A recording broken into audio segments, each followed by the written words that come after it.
All right. Hello. Hi, Monique. How are you? Hi, Mary Margaret. Good. How are you? Welcome, everybody. Good to see you. And thanks to those folks who are tuning in to this webinar about revolution. Um, I'm Reverend Mary Margaret Earl. I'm the Executive Director and Senior Minister at the Unitarian Universalist Urban Ministry. And we're an organization that is committed to dismantling racism and to advancing racial, social, and economic justice. And we do our work out of our campus in the heart of Roxbury in John Elliott Square. And I'm delighted to be here this evening with my colleague, Monique Marshall-Veal. Thank you, Mary Margaret. It's good to be here for our final session in this wonderful series that we've posted over the last year. And our community conversations highlight the history, art, and experiences of Black and Indigenous people of color. And as I said, tonight is our final session in this series, highlighting the 250th anniversary of the American Revolution, focusing on the revolution in Roxbury, past, present, and future. In tonight's session, we are focusing on the revolutions of tomorrow. And we will kick it off this evening with some words from our one of the members of our sponsoring congregation, which is Theodore Parker, one of our wonderful stalwart member congregations in West Roxbury. And this is one of the delegates at Theodore Parker, Dave Harrington. And so we look forward to hearing a word from him about why that congregation is supporting our work, including our community conversation tonight. Good evening. My name is Dave Harrington, and my pronouns are he, him. I am one of the Theodore Parker delegates to the Urban Ministry, and it is my pleasure to begin this community conversation tonight. We are delighted that Theodore Parker Church has the opportunity to sponsor this evening's presentation by members of the youth program and their special guest, Dr. Karilyn Crockett. All of the ministry's member congregations have important ties to this wonderful organization, but ours may be one of the oldest. Theodore Parker Church was established in 1712 as a second church of Roxbury by members of the first church who lived at the western edge of the town. At that time, the 6-mile journey over rocky terrain made it difficult to attend services. Second Church eventually provided the pulpit for Reverend Theodore Parker and was renamed in his honor in 1962. Of course, those 6 miles matter far less today. What connects us now is a shared commitment to undoing the effects of racism, discrimination, and inequality, forces that shaped our history and still affect our communities today. Through its programs and partnerships with other Boston area organizations, the Urban Ministry is an engaged partner that offers meaningful opportunities to participate in the challenging, necessary work of community building. The Roxbury Youth Program is particularly important. Our future will be shaped by the vision and initiatives of young people today.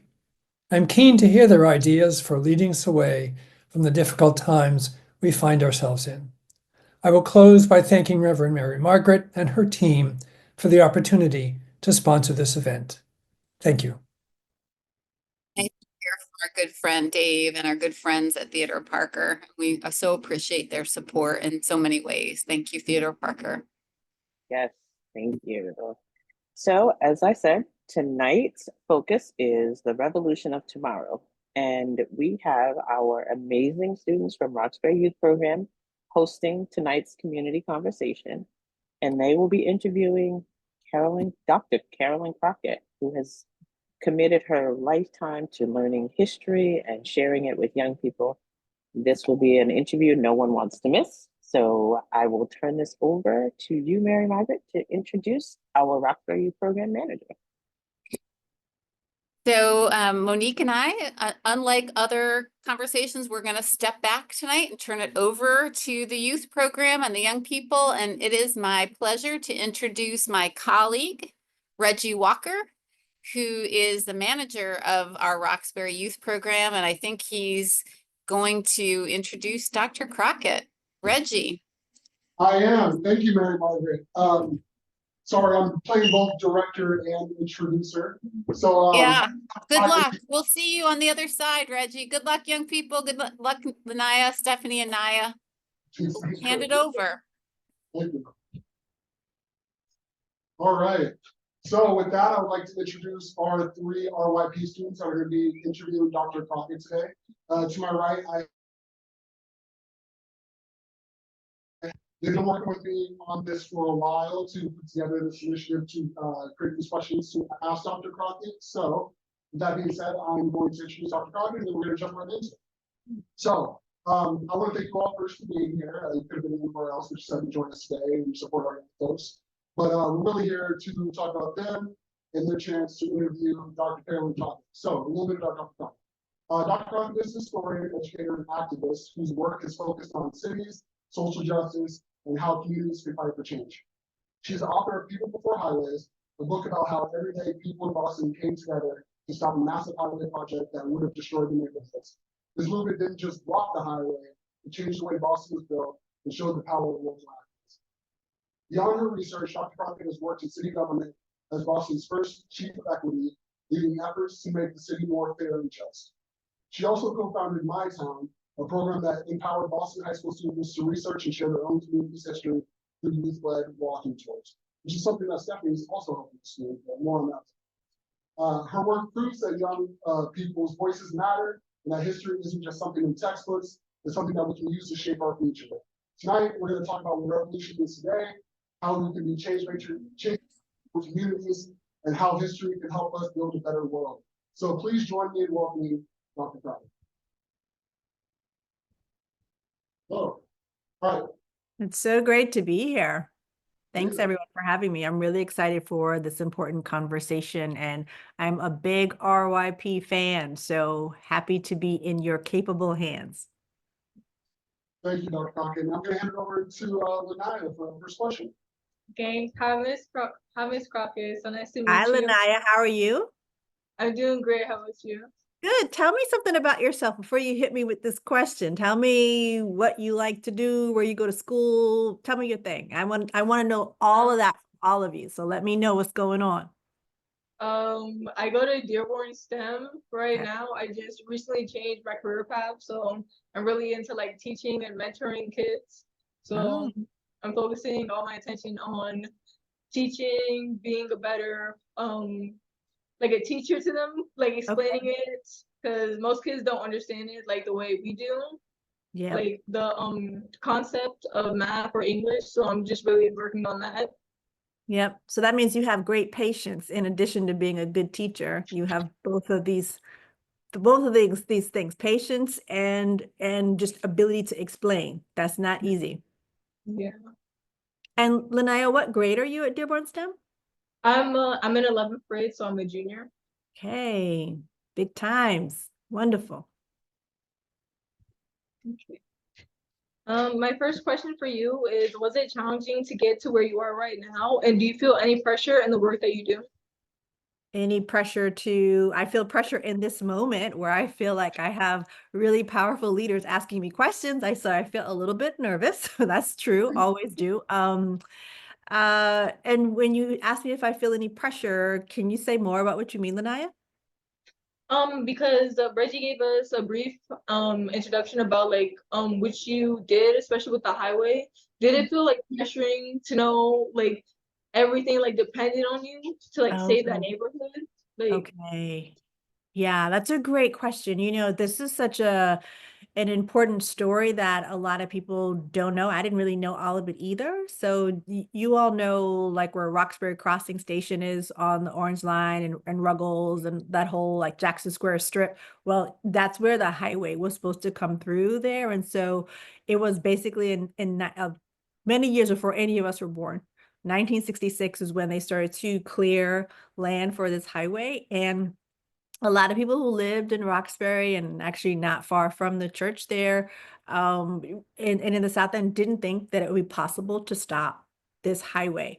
So they stopped the highway by protesting and organizing. And then luckily for us, we now have a new Orange Line. We have like the Southwest Corridor Park, all these spaces to go through. So we know that story, but when I heard about it, first I was really surprised. I said, my gosh, how do you stop an 8 to 12 lane highway from coming through a city? And then I started to ask people, well, how did it happen? How did you come together and stop this thing? And some people said, oh, well, we organized, we had protests. Some people said, oh, we wrote letters. Some people said that we went to the governor. And I said, well, what was the sequence and how did it happen? And it was all like a big blob. So, when you ask your friends something that happened that's really complicated, and they try to tell you and it's confusing and you can't really follow them. That's kind of how it was. And so I don't know if I felt pressure, but I did feel like, wait a minute, here's a story where people came together from many different neighborhoods, from Boston to Cambridge to Somerville, Brookline, Black people, white people, Asian people, students, older folks, all kinds of races and languages. And yet we don't really know how this happened. So I felt like it was really important to try in my small way to try to document how it actually happened. And so I did feel, this is a long answer, but I did feel like a sense of hopefulness, or maybe a sense of responsibility to say, well, maybe I could just listen to some people and try to put the story down so that we could understand what happened, because there's so many things that we fight for. And most of the things that we fight for, honestly, we don't win, right? You're organizing to do something, or you're in a protest, and often we stand up because we think it's the right thing to do, not just because we think we're going to win. And in fact, many of the people that I interviewed about the highway fight, they said they didn't think they were going to win in the 1960s. They said, we thought for sure we were going to lose. And then they were shocked when the highway was stopped. And then we got Roxbury Crossing Station, Ruggles Station, Jackson Square, Roxbury Community College. All these things were built in space that would have been for a highway. So for me, my desire was to recognize the incredibly important work that was done to resist this road and to create a new kind of city for us, but also try to document how it happened, so that if we find ourselves in a situation where we have to fight a highway, or we have to protest or come together for something, we could at least have almost like a playbook, right? This is step 1, step 2, step 3. This is what they did. Maybe people could try this again. So, but I was very nervous. And I'll conclude here. I was very nervous to write this down because I'm definitely older than all of you at the table, but I was not there for the highway fight. So many of the people that I was interviewing lived the story. And so it felt very a little bit stressful to think about trying to tell a story about someone's life when you weren't there. So when the book came out, I remember having a first reading of it, and I was nervous to kind of talk about it in public, because if you get it wrong, people in Boston will tell you when you're wrong. Sometimes they'll throw things at you or tomatoes at you, but it can be nerve-wracking to tell a story that you weren't there for. But in the end, I'm glad I at least tried. Thank you so much, Ms. Crockett. Yeah, did that answer your question? I know that was a long answer, but that was a really great question you gave me, Laniya. You gave me a chance to talk about a lot of big ideas, so I hope I answered you in some way. You did. You very much informed me about the events that took place, because I didn't know that it was supposed to be like a highway over all of those parts. So that was very informative. Yeah, and if you ever get a chance to go, I mean, it's not that far, right there at Roxbury Crossing, right outside the Domino's. Right, there's a sign, there's a big plaque that talks about the highway fight, and across the top, it's small font, but if you ever go there and you look at the top of that plaque, there are about 200 names of community residents. Some names you probably know, of people from these different neighborhoods who came together to stop that road. So you all have probably walked by the plaque right there 1,000 times. So hopefully next time you go to Roxbury Crossing, take a look at it, because you're living in history that was made for you. Who's next? I cannot hear, but I see. Oh, Hi, Ms. Crockett. are you Stephanie? Yes, I'm Stephanie. Okay. All right, you have to introduce yourself. I want to know where you go to school, your grade, what you're into. What's your thing, Stephanie? Okay, I'm a freshman at Dearborn STEM Academy. Oh, Um, Dearborn as well. Okay. I'm a freshman. I don't have a career path built for me yet, but I am in early college where it's a program help students who want to get their associates by sophomore year. And Wow. early college specialize in our personal career paths, and those career paths will help us through college for basically any type of pathway we want to go for. Wow. So this track or this program that you're on puts you in, you get to think about college level work in materials from the 9th grade. Is that what you're saying? Yeah, well, That mean you might come to MIT next year so I can chase you around the campus and we can hang out. So you're on some kind of fast track there. It sounds like all of you are. yeah, it's a nice program. It Wow. teaches like the reality of being in college and what the experience will be. So we get like a prep start of how college will be for us once we graduate from Dearborn itself. And it really has a benefit of the summer programs and in-school programs. Okay, and how's it going so far? It's going pretty good. Most of my friends are in early college, and it's a small group of kids. Wow. And we get to go on these fun college field trips, and we get to learn about certain curriculums that involve around college and what you expect. So, yeah, Sure. Is it stressful at all? I mean, at some point it could get stressful, but at the Not most yet. part, we have a lot of support in the school with Good. specialists in early college itself. So if we need help with something, we could ask one of them saying, hey, Sure. find this important essay or transcript. Wow. Amazing. Yeah, don't let it get stressful, hopefully, even as you are looking into the future really, really right away, which is exciting, but good for you. I have lots of other questions, but I'll let you ask me your question first, at least for now.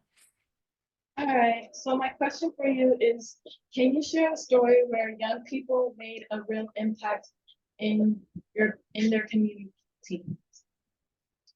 The story of where young people made an impact in their communities. How about today, in the three of you standing up and saying you want to interview someone to tell these stories? I think this is pretty impressive. I wasn't sure what the format would be or I just knew it was going to be a great way to have conversation with leaders from a program that I like a lot. So I do feel like what you all are doing by sharing your questions, by just having this community conversation is a pretty amazing example of how to make a difference today. This is the latest breaking news moment of young people making a difference in their community, no question.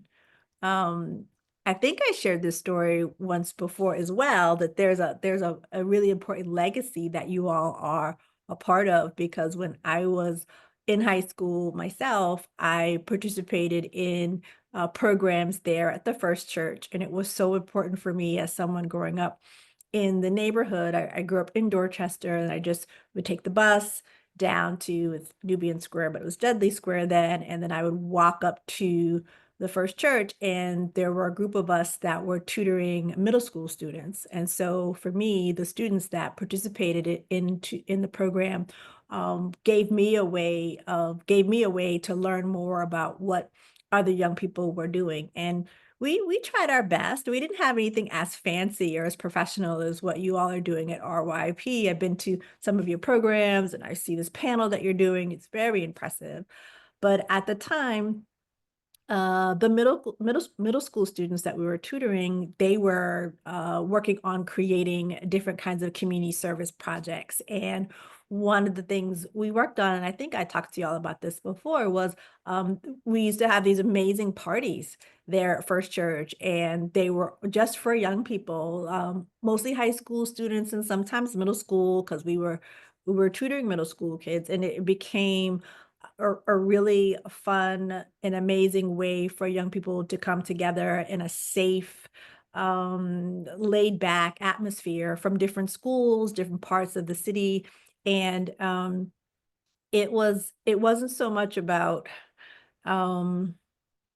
I mean, I guess it was about trying to make a difference, but it was really about being connected. And that was the difference we were making. And one year we did have a can drive. I was talking about this before, where we combined a dance with a can drive. And the way that you could actually get into the dance party there at First Church was to bring a can, and that was your admission. So instead of charging young people money, you just brought some food, because we were gathering food items for a food pantry that we then shared with the community.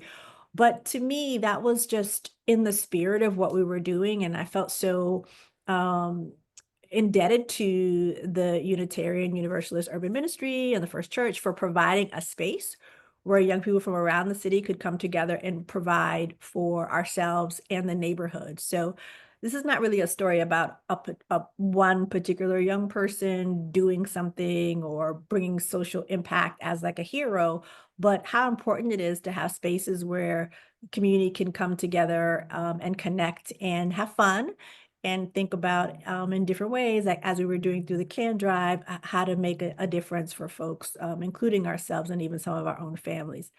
That party was called the Weekend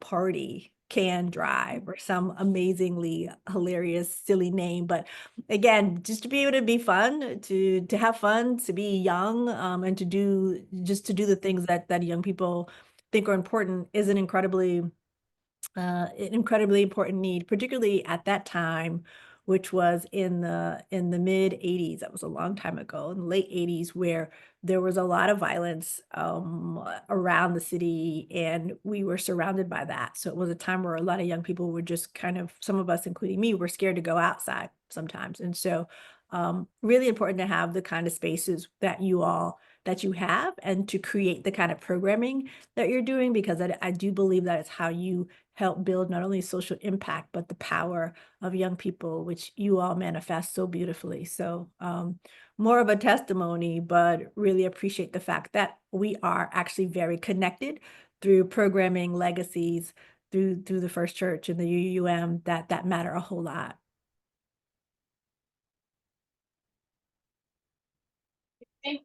Yeah, thank you, Stephanie, for the question. Hello, Dr. Crockett. My name is Nyia. Hi, Nyia. I also go to Dearborn. Oh my gosh, the Dearborn is in the building tonight. I see it. Okay, Dearborn STEM. Right, so a little bit about me. I go to Dearborn. I'm also in the 11th grade. I'm in the engineering pathway Wow. because like I'm somebody who likes to like do a lot of crafts and stuff and like learn. So I'm in the engineering pathway. And a question that we came up with for you was, when you hear the word revolution, what's the first thing that pops into your head? Sure. The first thing that pops into my head is just the actual word revolution itself, meaning to just turn. So just like the idea of a turn or rotation, and kind of, what do we want? What it is that what are we turning to, and what are we turning away from? Is what I think of when I hear the word revolution, that sense of an actual turn. How about for you, Nyia? What comes up when you hear the word revolution, or what do you think of? So usually when I hear the word revolution, I think of like fighting back against something that's not right, or like defending yourself against something that you find unjust. So that's my first thought when I think of revolution. Okay, so like defending yourself against something. Yeah.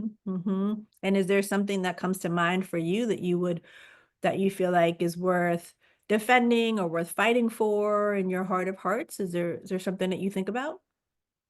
For me, I feel like as it stands right now, I just think like and like actual issues that affect people. I feel like in Boston especially, like there's big issues with things such as like discrimination or like with housing and stuff like that. And I feel like as the younger generation, we have to find a way to like fix it or like revolt and do something about this, especially with what's going on in the world right I hear that. No, I respect that. And is Reggie there? Is Reggie nearby? Yeah, I'm back here, I'm directing. Reggie, Thank you. Is there anything you can do to help us be able to hear Yeah, from yeah, sorry. a little more clearly? I can sort of hear, but maybe. Can you guys speak a little louder too? Yeah. Oh, that's better. Thank you so much. I don't want to miss a word. Were you saying? Oh, so I repeat. Yeah, just you can quickly reach out. All right, so basically what I just said is like when I think of the word revolution, I think about like needing to make a change, especially in Boston, because there like I feel like there's a lot of equality issues and other like issues that concern us, like affordable housing. And I feel like as a younger generation, we have to do something about that. So when I think of revolution, I usually think of like how are we gonna change the future so we can get like in a better place. Yeah, no, I hear that. I hear that. And for the three of you, if I may, I mean, you may have another question for me, but I'm super interested in learning about what inspires you to want to make a change or want to think about revolution. As you're saying, you're all at the Dearborn STEM, this incredible place where I know there's been so much vision and heart and passion invested from your teachers, from parents, from people that really mobilized around having this incredible institution in the community. And so people were really inspired and focused to create this very important and powerful educational institution. So now you know that people kind of work together to provide this for you.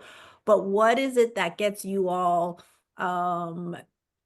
excited or inspired to think about the kind of change you want to make in the world? And what is it? I've heard a little bit from Nyia here in terms of thinking about housing and addressing discrimination. I would be curious from you, Nyia, like what motivates you? Where does that come from for you? So what motivates me mostly is like I feel like there's a bunch of issues in Boston, and as somebody in the engineering pathway, I feel like there's a lot of problems I want to solve, especially in Boston, especially regarding housing. Like I know before we had a community conversation revolving around affordable housing, and right now, currently, we're doing something called a SPA. It's our final project for this quarter, and it's also focusing on affordable housing coincidentally. So for me, I feel like housing issues is like a really big problem. And I feel like as somebody who wants to be an engineer, like I feel like myself personally, it's like I'm naturally somebody who wants to solve problems, figure things out. And I feel like Dearborn especially gives me the opportunity to do that. So for me, I feel like it's just like a mixture of like the things that I've seen and like the opportunities that are offered to me that makes me this way. And yeah. Wow, incredible. Thank you. Thank you so much. How about you, Stephanie? Okay, so what motivates me to make a change is similar to what Nyia said, especially with the affordable housing, because there's a lot of families in the Roxbury community that have issues with housing, and I'm one of those families myself where housing here is so expensive for our price range, and there's sacrifices we have to make for that. And honestly, in the future, and that's why I'm taking early college now, in the future, I would like to become like someone who can change that, or especially in like the law enforcement. I would like to become a lawyer. And once I become like a lawyer, I can move my status from lawyer to a judge or anything like that. So I can create laws that support these type of families, much with affordable housing or issues to be evolved of. And affordable housing, it's a lot and it's a big issue nowadays because affordable housing prices keep going up, and now increase the rate of like homeless people being around. And since I've been in Roxbury for basically 15 years of my life, I've been seeing a real change in the evolution of Roxbury up and down, especially. And Stephanie, I think I remember we had a bit of this conversation when I visited with y'all a few weeks ago. And I was asking on this point of affordable housing. And so I asked this question then, but I'm curious to know from you, Stephanie, as say you completed school, you've completed your legal training, you're a lawyer, you have a JD, great. Congratulations, I'll say. What do you feel like is a solution, or what would you want to do to solve this issue of affordable housing? What do you feel like needs to be done? I like this question. It's a good one. What I will do personally, I try to see if what I will recommend at most, I will try to see to like create houses where it's affordable for most people, like especially with in family groups and especially with people of color in family groups, because if you know, Roxbury is mixed with a lot of cultures around, and but primarily as what I witnessed so far, a lot of like from experience personally, I saw a lot of Black families and Haitians in homeless shelters before, and it got into a point where I believe last year there was like a time where something was happening with the homeless shelter to the point we had to get out. But I would like to like make affordable housing as a thing and actually housing for families, especially of color, so they can have a place and they won't have to make a sacrifice of moving to a whole different state or a whole different country, so they could just have something that they couldn't have here, which I mean, Boston is a great place. We're known as having like best education system. The only con to Boston is basically housing itself. So it sounds like that, if I'm hearing you correctly, you might want to build more housing. Is that part of what you? Yeah, and make it seem like it's more affordable for families in general, because I For mean, families in particular. yeah, because like someone in a family, it's a lot of expenses come to that. So I understand why they can't really afford certain things in the sense the prices are going so up. It's like kind of impossible to live in Boston itself, especially for me being in Boston for years now. It's like impossible and it's difficult. So I don't want families to go through what I went through and other families have by making sacrifices of having to take a risk of something, instead having them have an option instead of taking the straight risk of either moving out of state, moving out of country, or having to basically give up in Boston, like, oh, I can't live here anymore. It's so expensive. Yep. And I mean, yeah, there's new building, like new brand new apartments, but those apartments can go up, like the price of rent could increase. And the rent here of I heard of, it's like kind of a lot, and it's outrageous to the point where some of the buildings, I'm not gonna lie, don't really deserve high rent, especially from personal experience myself. I'm not gonna lie. Yeah, Sorry. no problem. Yeah, it's you get it. You're talking about the issue that we have a inflated market in some cases, and that's true. No, I appreciate it. Stephanie, have you had this conversation with your city councilor or your state rep or anyone just yet? No, but if that would be an option, I would look forward to talk about it. I could talk so much about a lot of things on it. Okay, so let's follow up and actually try to get see if we can get a conversation going for you. Do you well, we'll talk about it, but this is really helpful and important, because this is this housing crisis that the greater Boston region is in, and certainly the city, is something that will affect our ability to be a livable city or a welcoming city for families, as you say, but also for workers. People are making decisions every day as to whether or not they'll be able to come to Boston for work, or if you're a business owner, if you're a corporate leader. I was just on a call with the Chamber of Commerce leadership earlier today. The Chamber of Commerce represents 1,300 companies in Boston, and these companies are making decisions every day about how they can recruit. And at the end of the day, when they go to make an offer to someone who may want to work here, that person has to figure out or make a decision as to whether or not they can afford to live here themselves and bring their family. So this is a way of saying, Stephanie, you know, you really have your finger on the pulse of something that is really important to the overall health of the city. And we want to figure out, we have to be much more creative and much more focused on the housing issue, for sure. Okay, Laniya, you're up. What motivates you to want to make change, and what are you thinking about? Thank you so much, Stephanie, for your insights. What I'm thinking about right now, especially since Nyia and Stephanie helped me like with their talk and formulate what I was gonna say. My SBA is also, since I'm in the healthcare or health pathway, I'm more talking about like health disparities and how people aren't getting treated right. But I'm more so focused on like what I think are the three pillars to society: healthcare, housing, and education.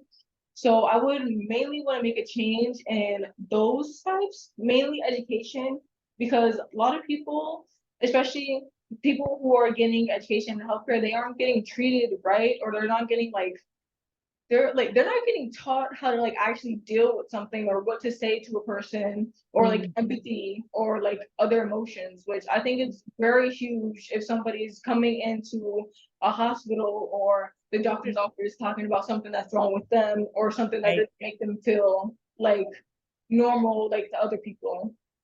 So Right. I would want to make a huge change in that education or healthcare any way that I can.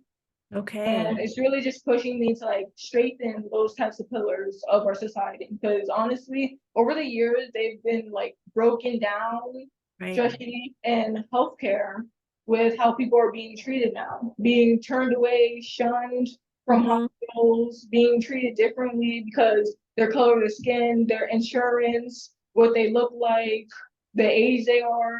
And I honestly think that it's really not okay, and people normalized it way too long now. So Right. I would want to make a change in that. Amazing. And Laniya, for you, does that mean that you might would you want to run a hospital or an insurance network? Where do you feel like maybe you want to run for governor and you want to sort of have an oversight over the entire system? How do you see yourself in terms of how you want to affect these issues that you mentioned?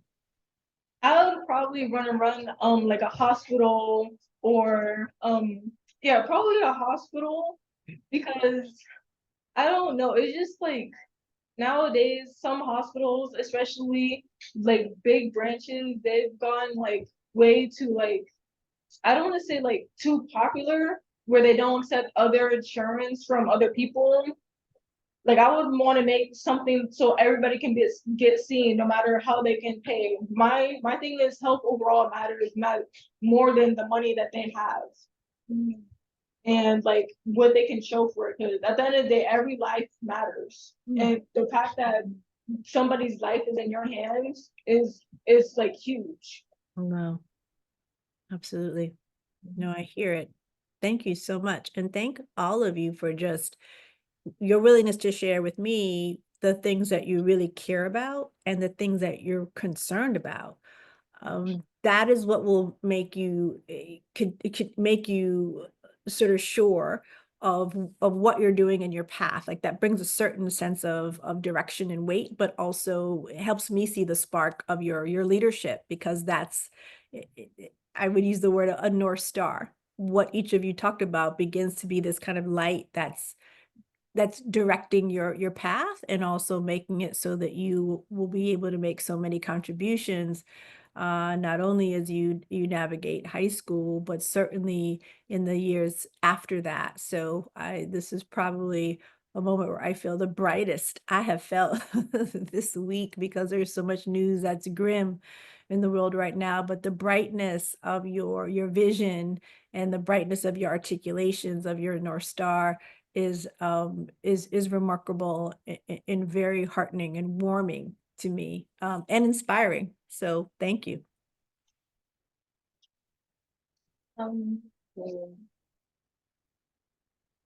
Okay, my next question is how do we make sure that when we are pushing for a change, we're including everyone and not leaving a certain group behind?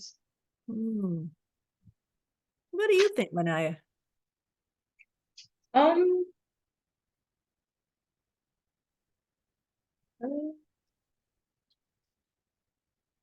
Anyone want to help her? Yes. Okay. So I feel like if we're gonna make a change without leaving a certain group behind, I feel like it has to be thoughtfully planned out. Also depends on what the plan is. So when it comes to like making plans, especially like plans that involve the community and stuff like that, you have to make sure that you have everybody's consent. You have to make sure that everybody or the majority agrees with you. Therefore, like you have to listen to the voices of the people and what they want. Because if you make a change, or if you say something or if you want to make a plan, for example, the highway is a good example. If you plan out without talking to the community, you're just ignoring voices. You're ignoring the voices of the people who live there. Right. And I feel like a good example of this is like we watched a few documentaries about Roxbury and how it used to be, and like how it used to be a massive trash dump until the community came together and changed that. But even then, when that happened, there were still people trying to speak up for the community, people who didn't even live in Roxbury or Dorchester or any of those neighborhoods. Yeah. And basically what that caused was it caused a big dispute between the trying to like make the change, thinking it would be better for the community, and the community that actually knew what they thought would be better for them. So Right. be thoughtfully planned out. Again, I feel like it differs based off of the plan, but as long as it's planned out, you got the community. I feel like you can bring like the community together, and the plan will actually work because community, and plus you own 2 cents in if you really wanted to. Yes. And you used the most important word there, Nyia. And it's funny because you were all doing it a minute ago. And that's why I asked you, Laniya, what would you say? Because you already all did it, which was to listen. And then so that act of listening, when you're trying to make a change or you're trying to just have a conversation, even over Zoom, like we're doing, sometimes the listening is hard because of technology, but the listening as a technology, listening as a way of doing things and a way of bringing change into the world and allowing it to be understood is probably one of the most important skills in gathering people and thinking about change. It is very difficult. And it is something that, I mean, I teach college students, but I teach graduate students mostly, master's and PhD students. And oftentimes, what I'm also reminding them of is how to listen. So, as you were saying, Laniya, so you don't leave people behind, and it is a part of planning. I mean, I'm in a planning department, but it's also the way that you make space for new ideas to enter the world and to also be held in a group. So, I'm always going to talk about the importance of listening. And in fact, when I did a lot of the oral history interviews that I did for the Highway Project, some of the big fancy engineering people, you'll like this, Nyia. So the engineers would say, you know, well, we have to do this and we have to do this. And then there was one guy who was the head of the engineers, and he just basically said, you know, we've got to listen. And it was that constant reminding of something that basic that was really instrumental, not only to the community organizing, but to the design and the actual planning and infrastructure development that happened after, because they were really thoughtful about how to make sure to include people's ideas. So many of us are used to not being listened to, are very used to being like disregarded in different ways. And so the listening is a powerful act of giving people space and respect to express. And so that becomes important. And the three of you are already very good at listening. And it's part of why you're such strong leaders. And I would venture to say that that's going to be a part of your secret weapon or your special sauce moving forward. It is very important, and it gets harder. Unfortunately, the older that you get, sometimes harder to remember that truth. So don't forget it, even when you're like me. And just because we're rolling up on time, I just have one parting question. Just to see if you could leave us with any nuggets for our young folks that will watch this, and our amazing audience. If you could leave us with one piece of advice about revolution or about anything that we talked about today, what would it be?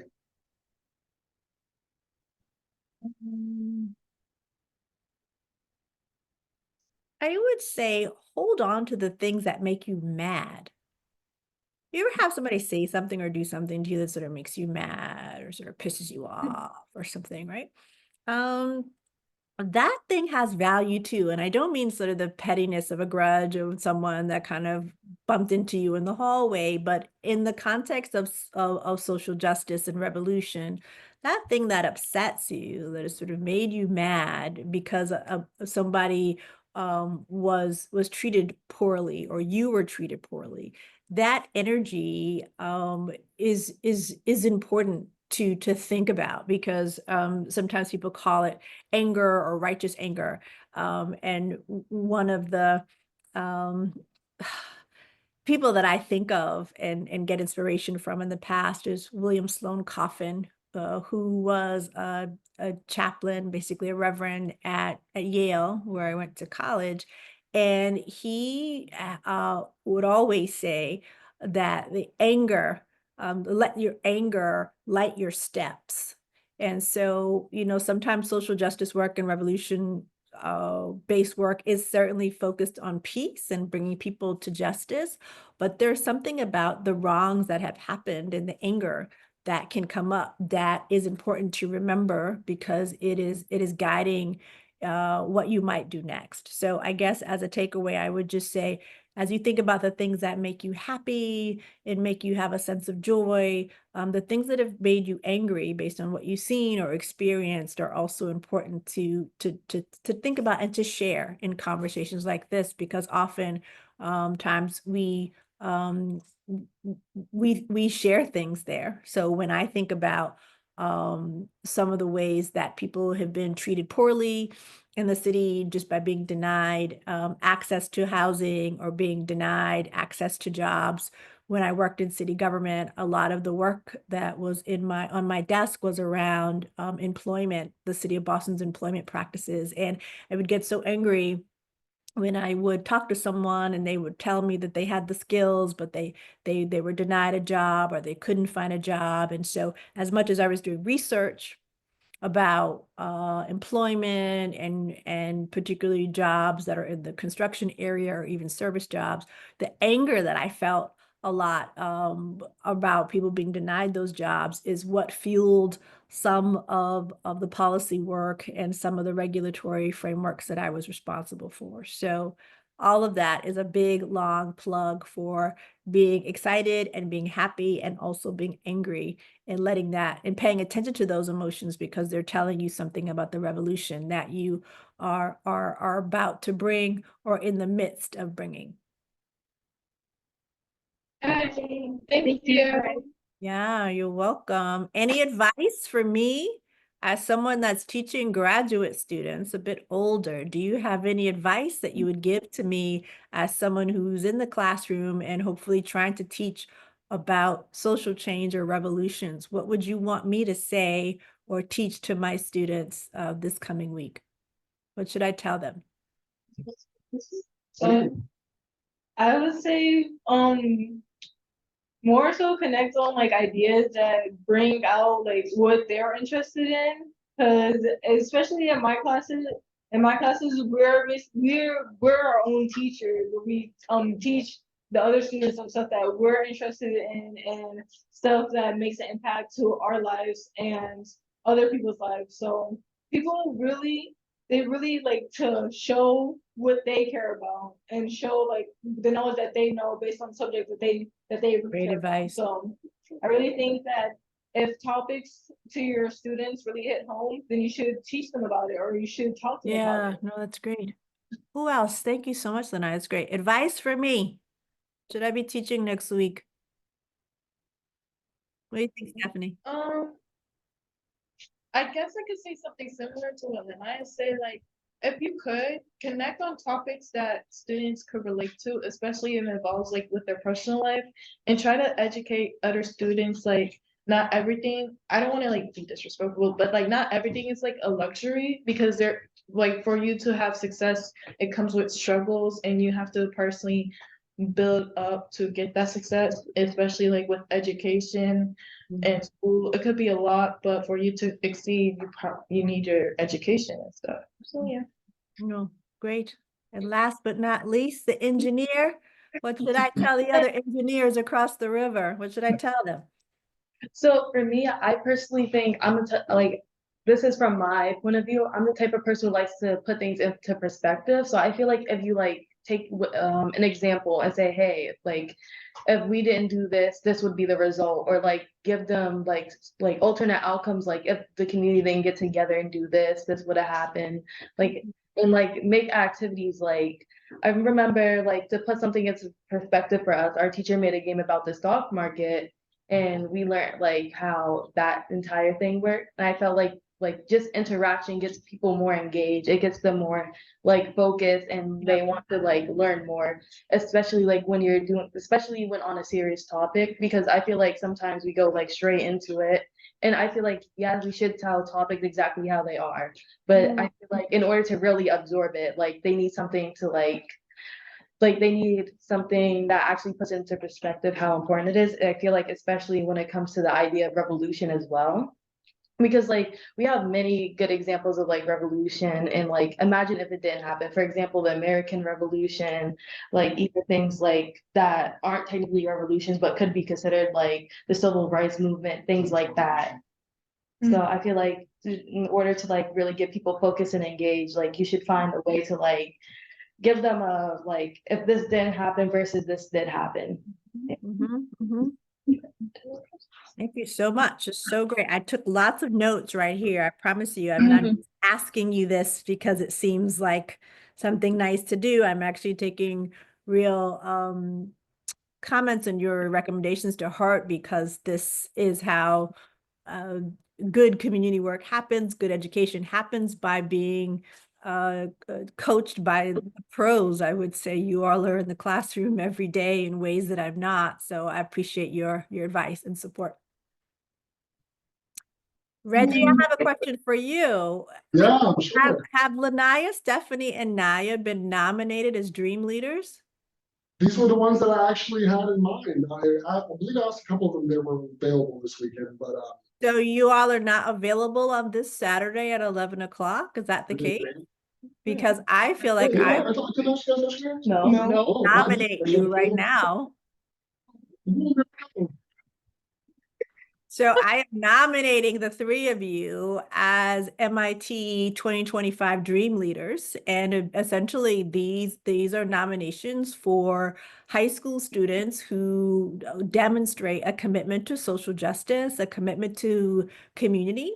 And then you are invited to MIT this Saturday for a tour to meet students, to have lunch, and to share your thoughts about what you feel like is a dream job or career for you or youth in the future. We have a conversation. And so young people from across the city have been nominated by their leaders, by their principals, and we would be honored if the three of you might be willing to join us. I'm happy to talk to Reggie more about this, but based on this conversation, it's clear to me that you are the leaders we've been waiting for. So it would be an honor to welcome you to campus on Saturday. Absolutely. We can talk about it more after you go. Yeah. Okay, yeah. Well, thank you so much, Dr. Crockett. I just want to start by saying that I don't even think proud is the right word. I'm continuously impressed by all three of you. You guys continue to rise to the occasion and have an amazing conversation with Dr. Crockett. And thank you so much, Dr. Crockett, for your time tonight. And with that, as Mary Margaret likes to say, upwards and onwards. All right. Thank you so much. Thank you all. Y'all are wonderful. Have a great night. I'll see you on Saturday. Let's talk. Bye.